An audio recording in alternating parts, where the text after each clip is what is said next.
Berarti memang basis penagihan ini memang karena adanya utang pajak yang belum dilunasi oleh wajib pajak. Komisaris juga termasuk, gitu ya. Direktur yang namanya tercantum di akta. Nah, tahapan pertama adalah kantor pajak menerbitkan yang namanya surat teguran ST, ya. Jadi depannya ST 0 berapa, ST berapa. Nah, itu surat teguran. Halo para wajib pajak, kembali lagi di sesi tanya jawab dengan bareng Dr. Mulyono, ruang ngobrol santai seputar perpajakan, akuntansi, keuangan, dan hukum. Nah, di episode kali ini kita akan bahas topik yang sangat menarik dan relevan buat para wajib pajak, yaitu terkait dengan pelaksanaan penagihan pajak atas jumlah pajak yang masih harus dibayar. Yuk langsung saja kita mulai. Selamat sore Pak Mulyono. Selamat sore. Ya, terima kasih untuk waktu yang disempatkan. Nah, untuk hari ini kita akan membahas mengenai pelaksanaan penagihan pajak atas jumlah pajak yang masih harus dibayar oleh para wajib pajak. Ya. Nah, kita ingin bertanya nih Pak, kalau untuk dari proses penagihan tindakan pajak secara aktif, itu tahapannya apa aja sih Pak? Jadi mulai apakah dari penerbitan SKP atau nanti sampai diterbitkan surat apa ya Pak untuk penagihan pajak ini? Terkait dengan penagihan pajak ini ya. Nah, jadi ini harus kita mulai pertama kali dari undang-undangnya. Jadi kita tuh ada undang-undang namanya penagihan pajak dengan surat paksa. Nah, ini levelnya undang-undang ya. Kita ada undang-undang PPH, undang-undang PPN, ada undang-undang KUP, Ketentuan Umum dan Tata Cara Perpajakan, tapi juga ada undang-undang penagihan pajak dengan surat paksa. Dan juga ada peraturan turunannya tentunya ya di PMK 61 tahun 2023 yang saat ini ya masih berlaku.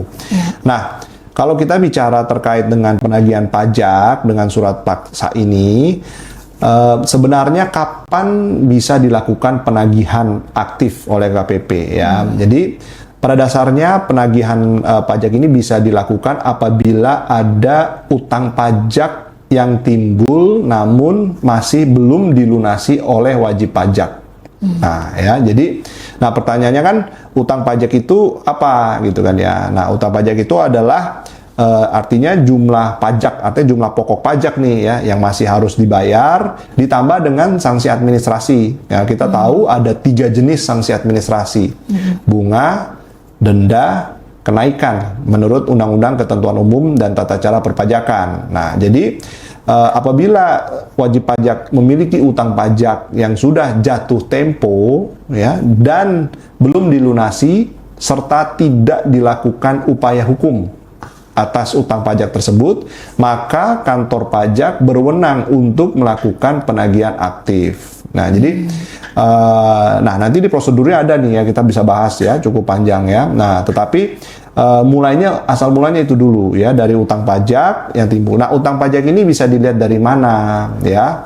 Nah, asal mula utang pajak itu sebenarnya adalah hasil dari proses pemeriksaan pajak ya, bukan SP2DK ya, bukan SP2DK, tetapi adalah pemeriksaan pajak. Nah, pemeriksaan pajak inilah menghasilkan produk hukum yang namanya surat ketetapan pajak ya, dan surat tagihan pajak ya, SKP dan STP yang kita kenal. Nah, tetapi ada juga beberapa STP yang bisa diterbitkan oleh selain fungsional pemeriksa ya, contohnya misalkan STP atas sanksi telat lapor SPT, telat bayar SPT, telat bayar pajak ya, baik PPH atau PPN. Nah, STP ini khusus untuk sanksinya bisa diterbitkan oleh misalkan AR-nya gitu ya, atau dari di KPP-nya lah ya, selain dari fungsional pemeriksa tanpa menunggu proses pemeriksaan. Nah, inilah cikal bakal munculnya utang pajak yang menjadi dasar bagi kantor pajak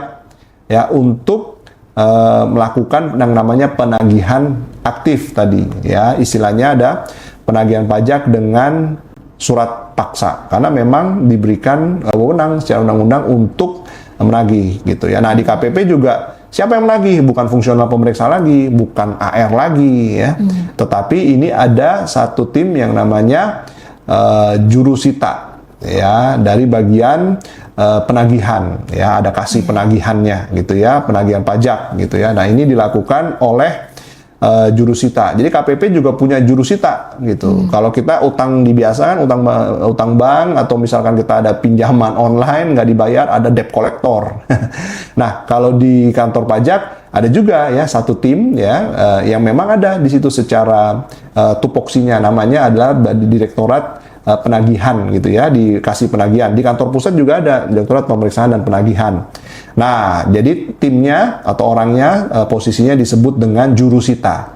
Ya, jadi jurusita dari kantor pajak gitu ya. Nah, mereka beroperasi untuk melaksanakan penagihan pajak ini dengan berlandaskan Undang-Undang PPSP, penagihan pajak surat paksa dan peraturan turunannya gitu ya. Kalau sudah ada tadi utang pajak yang tercermin dalam SKP STP tidak dilunasi dan tidak dilakukan upaya hukum kemudian gitu ya. Berarti memang basis penagihan ini memang karena adanya utang pajak yang belum dilunasi oleh wajib pajak.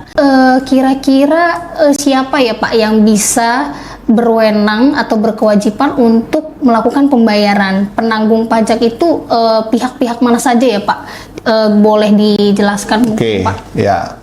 Nah, jadi pemeriksaan pajak itu kan bisa dilakukan atas wajib pajak. Wajib pajak ada dua nih ya. Nah, wajib pajak orang pribadi dan wajib pajak badan. Nah, kita bahas satu-satu ya.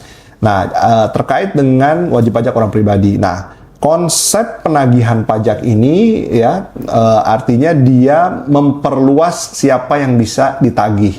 Artinya subjek penagihannya.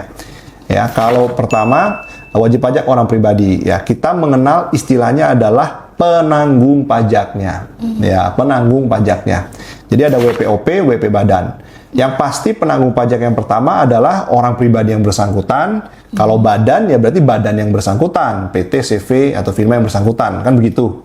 Nah, tetapi di dalam perpajakan kita, khususnya di Undang-Undang Ketentuan Umum dan Tata Cara Perpajakan, itu diperluas yang dapat ditagih lah sederhananya dengan menggunakan istilah penanggung pajak. Ya, ini serupa tetapi lebih luas kalau penanggung pajak. Penanggung pajak itu yang bisa ditagih sama KPP, sederhananya begitu. Nah ya, pertama kalau wajib pajak orang pribadi, siapa penanggung pajaknya? Ya, yang pertama tentu saja adalah orang pribadi yang bersangkutan. Ya, orang pribadi yang bersangkutan, misalkan saya, ada utang pajak diperiksa oleh kantor pajak. Nah, maka saya wajib secara pribadi kan untuk melakukan pembayaran pajak pelunasan atau nanti dilakukan penagihan aktif ya, kita bisa bahas nanti. Nah, kedua siapa? Istri. Nah, kita tahu kalau di Indonesia istri itu pelaporan pemenuhan hak dan kewajiban perpajakannya bisa mengikuti suami, alias tidak punya NPWP sendiri, tidak pisah harta, dan pelaporannya digabung dengan SPT suami. Nah, kalau suami menjadi subjek tadi penagihan pajak, maka otomatis si istri juga menjadi penanggung pajak. Ya, di mana istri tersebut kalau dia memilih pelaksanaan hak dan kewajibannya ikut suami, otomatis kalau suaminya ditagih, maka istri juga menjadi penanggung pajak dari suaminya. Nah, yang ketiga adalah ahli warisnya, gitu ya. Jadi kalau ahli waris, kemudian wasiat sesuai dengan wasiat dari si orang pribadi bersangkutan. Jadi kalau yang bersangkutan misalkan sudah meninggal, nah maka utang pajak itu dalam tanda kutip bukan secara langsung kita bilang diwariskan ya, tetapi ada penanggung pajaknya. Ahli warisnya itu menjadi penanggung pajak dari wajib pajak orang pribadi yang meninggal. Nah, jadi harus hati-hati di sini ya. Jadi itu kalau wajib pajak orang pribadi. Kalau wajib pajak badan misalkan, contoh misalkan ada PT lah, anggap aja namanya PT ABC kan begitu. Nah, PT ABC itu satu kalau ada utang pajak otomatis PT ABC-nya yang harus bayar kan gitu. Ya, tetapi penanggung pajak untuk badan itu diperluas. Ya, salah satunya adalah terkait dengan pengurus. Nah, pengurus di sini satu adalah pasti direktur, ya. Namun komisaris juga termasuk, gitu ya. Direktur yang namanya tercantum di akta, ya. Komisaris juga sama, namanya kan ada tercantum di dalam akta, ya. Bahkan bukan direktur komisaris sekarang, tapi direktur komisaris yang dulu-dulu juga sama ketika utang pajak itu muncul. Jadi yang sekarang juga dan yang dulu juga, ya. Kemudian diperluas di Undang-Undang KUP definisi wakil, ya, yang juga menjadi penanggung pajak ini di wajib pajak badan, ya. Antara lain adalah orang yang nyata-nyata bisa melaksanakan ya. Contohnya artinya menandatangani cek, menandatangani kontrak atas nama perusahaan. Nah, itu bisa ditarik sebagai penanggung pajak dari wajib pajak badan yang bersangkutan. Ya, contohnya misalkan apa? Bagian keuangannya. Contohnya bagian keuangannya diberikan otorisasi untuk buka cek ya, mengeluarkan uang perusahaan misalkan operasional. Nah, yang bersangkutan itu bisa dianggap penanggung pajak. Kemudian bagian purchasing ya atau procurement gitu ya, bisa menandatangani kontrak dengan vendor atas nama perusahaan karena sudah diberikan kuasa mungkin dari direkturnya. Nah, sehingga orang-orang ini meskipun namanya tidak ada di akta, tapi dia dianggap wakil dan penanggung pajak dari PT yang bersangkutan, si PT ABC. Jadi kalau PT ABC ternyata nggak bisa bayar pajak, nah tadi jurusita bisa menagih ke pihak-pihak ini. Nah, itu untuk yang penanggung pajak. Nah, kemudian kita mau tanya Pak mengenai prosedur dan tahapan penagihan pajak itu sendiri sesuai dengan peraturan perpajakan itu bagaimana ya Pak? Oke, nah jadi secara umum ya, kalau kita bahas ya, secara umum bagaimana sih prosesnya? Kalau pertama harus kita lihat dari timbulnya utang pajak tadi di awal ya. Yang tercantum di mana? Tanggal SKP dan tanggal STP-nya. Nah, yang menjadi poin untuk di-highlight di sini adalah tidak dibatasi berapapun SKP dan STP-nya. Mau itu STP-nya Rp1.000, mau itu STP-nya 100 miliar, prosesnya sama sebenarnya. Tidak dibedakan di dalam Undang-Undang Penagihan ataupun di PM Peraturan Menteri Keuangan pelaksananya. Ya, cuman memang dalam praktek tentu saja ada urutan prioritas gitu ya dari jurusitanya. Tetapi secara peraturan perundang-undangan tidak dibedakan berdasarkan berapa jumlah utang pajaknya. Jadi WP ini harus hati-hati, prosesnya sama semua, mau itu kecil atau besar ya. Jadi utang pajak timbul tadi kita lihat di contohnya di SKP STP sudah jatuh tempo dilunasi, tidak dilakukan upaya hukum ya. Nah, jatuh tempo SKP STP sebagaimana kita tahu adalah 1 bulan ya. Nah, contoh bulan kedua sudah tidak dilunasi ya oleh wajib pajak yang bersangkutan, baik wajib pajak orang pribadi atau wajib pajak badan. Nah, tahapan pertama adalah kantor pajak menerbitkan yang namanya surat teguran ST ya. Jadi depannya ST 0 berapa, ST berapa. Nah, itu surat teguran. Artinya surat teguran dari kantor pajak untuk segera melunasi SKP atau STP tersebut. Nah, di sini wajib pajak udah mesti hati-hati nih. Berarti kantor pajak ini sudah mulai melakukan proses penagihan aktif meskipun masih awal ya.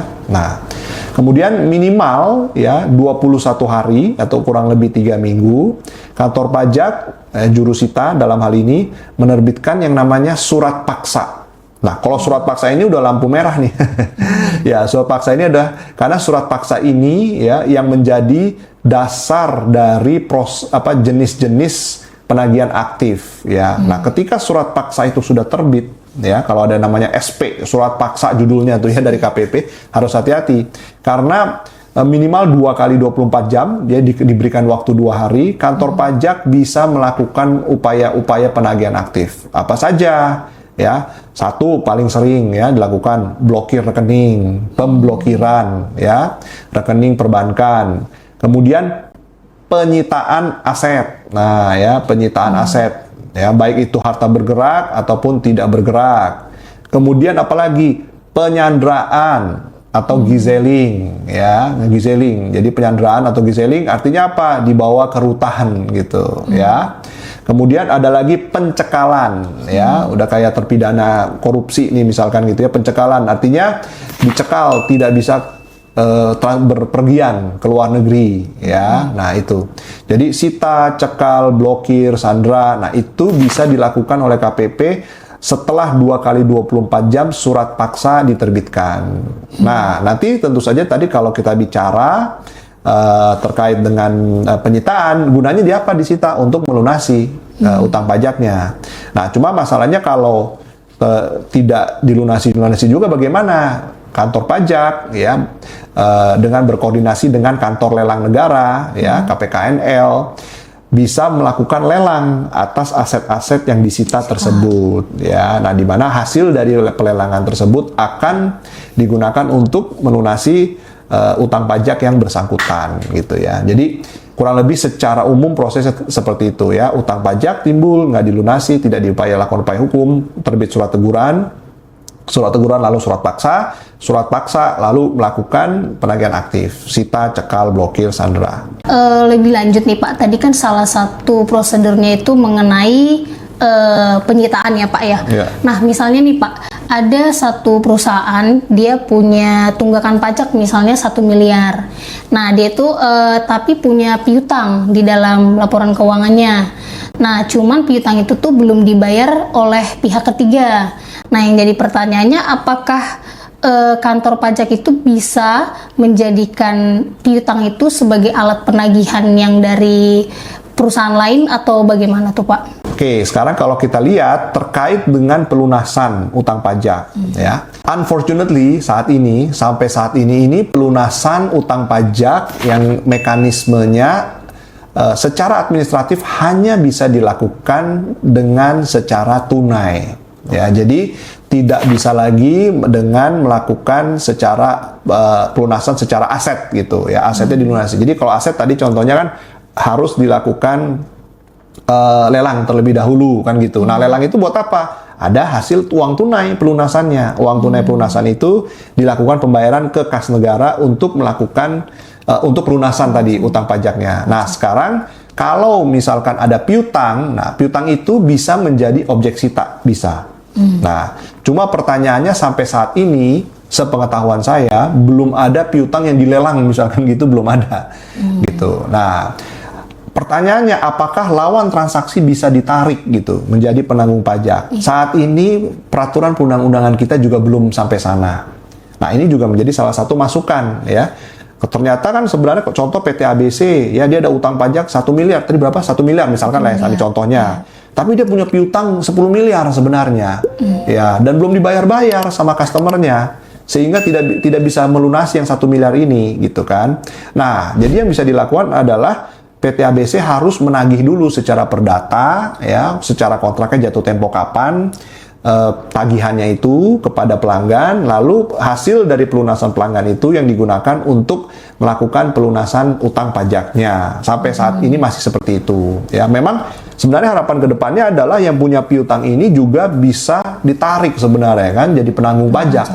Ya, sebenarnya kenapa? Karena aset itu sebenarnya bisa disita, piutang itu bisa dilakukan sita. Cuma memang saat ini dalam praktek sepengalaman saya ya masih jarang ya penyitaan atas piutang. Beda dengan harta bergerak yang sudah fisik, yang sudah nyata ya, misalkan mobil itu sering ya kan, kemudian tanah, nah itu sering ya dilakukan seperti itu. Jadi yang sifatnya tangible ya, harta bergerak atau tidak bergerak yang sifatnya tangible. Nah tapi kalau yang intangible aset ya seperti tadi contohnya piutang, nah itu memang secara teori peraturan bisa, cuma secara praktek masih jarang. Dan juga mekanisme legal untuk menarik lawan transaksi menjadi penanggung pajak itu juga belum ada secara pajaknya.